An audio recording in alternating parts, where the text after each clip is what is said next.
নির্বাচনের পর কি করবেন প্রধান উপদেষ্টা জানালেন নিজেই। আসন্ন জাতীয় নির্বাচনের পর নিজের কর্মপরিকল্পনা সম্পর্কে জানিয়েছেন প্রধান উপদেষ্টা অধ্যাপক মোহাম্মদ ইউনুস।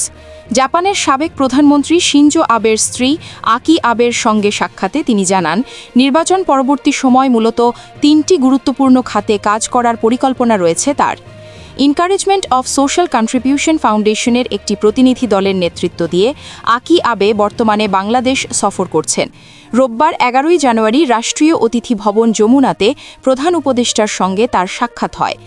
সাক্ষাতের পর ফরেন সার্ভিস একাডেমিতে আয়োজিত এক ব্রিফিংয়ে প্রধান উপদেষ্টার উপপ্রেস সচিব আবুল কালাম আজাদ মজুমদার সাংবাদিকদের জানান, বৈঠকে আকি আবে তার প্রয়াত স্বামী শিনজো আবের সঙ্গে অধ্যাপক ইউনুসের আন্তরিক সম্পর্কের কথা স্মরণ করেন এবং পারস্পরিক স্মৃতিচারণ করেন।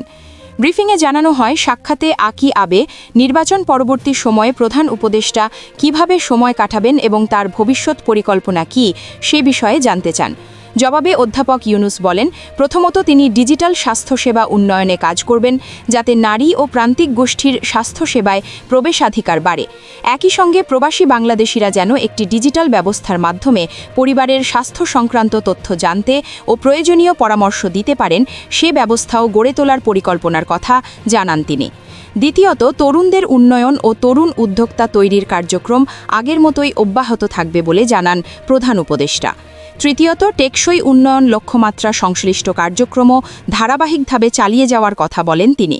উপপ্রেস সচিব আরও জানান, আগামী মার্চের 3য় সপ্তাহে সাসাকাওয়া ফাউন্ডেশনের আমন্ত্রণে জাপান সফরে যাওয়ার কথা জানিয়েছেন অধ্যাপক ইউনুস।